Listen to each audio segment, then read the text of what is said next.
Finding beautiful, quality, luxury abstract art can be exhausting, almost impossible to afford.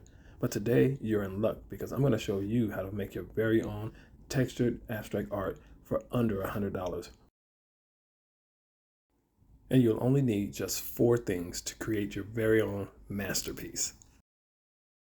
To start this project, you're going to need a canvas, some blue painter's tape, some fast drying spackle, and a flooring trowel to make your designs and to spread the spackle. I failed to get video of this, but the first thing you want to do is use the blue painter's tape to make a border around each one of your canvases for this project. The next thing you'll do is start applying the spackle onto one of the canvases. As you see in the video, this is one of the most fun parts. It's pretty easy to do. You can't really make any mistakes, and you just pretty much pour it out onto your canvas.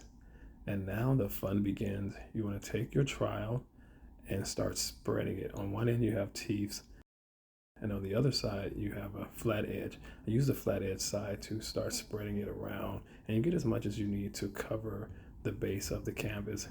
And for the first piece of artwork that we're doing, it's a vertical design that I'm doing.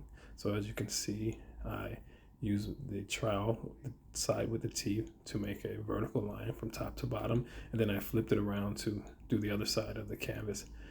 The second canvas that we're working on right here in the video is one in which I created a circle dead center of the canvas. I think this is a 16 by 16 canvas. So I'm making a circle, and I'm really going over the circle to make sure I like how the grooves are laying down, the types of depth that it has in it. Next, what I'm doing is going around the edge of that circle, giving the rest of the painting and a different type of texture, if you will. Once you let those dry, I then removed the blue tape and started painting the outer edge of it with a really nice titanium white acrylic paint, just to make sure that it's nice, fresh, and clean. So this is what they look like so far as they're drying. That's the one with the circle. Then we have the other one with the vertical lines. I think I let it dry for a day, and then I picked back up the very next day with regard to painting. Here I am applying the gold paint to the first vertical abstract piece of art.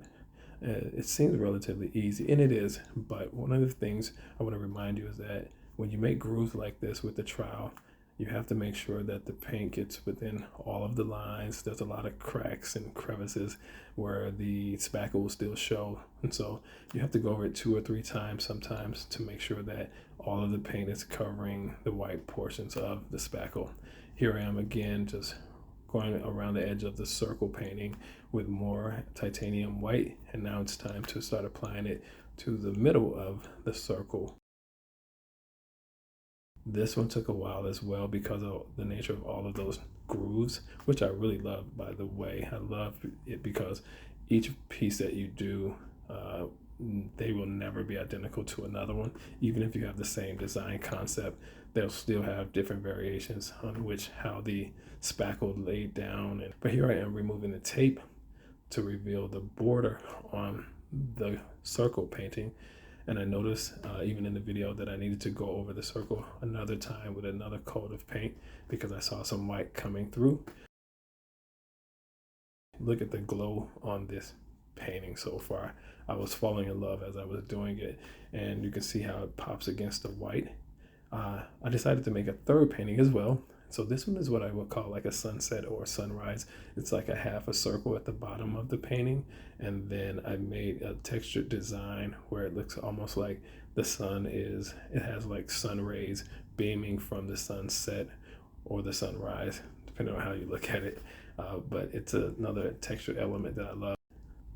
And here's the finished product for all of the paintings. I just love how the sun hits it, how it shines in the sunlight, and just look at the various shades of gold. And they look really well together, but they also can be hung separately in different places of the home. It's an excellent color contrast between the white and the gold. I sold all 3 of these pieces at an art show that I had, and I'm really proud of these pieces. These are pieces that you can do yourself at home. Comment below, let me know what you think about this video, and if you were inspired to create artwork of your own, I'd love to see you share your photos. Otherwise, please like and subscribe to my channel, and I'll see you next time.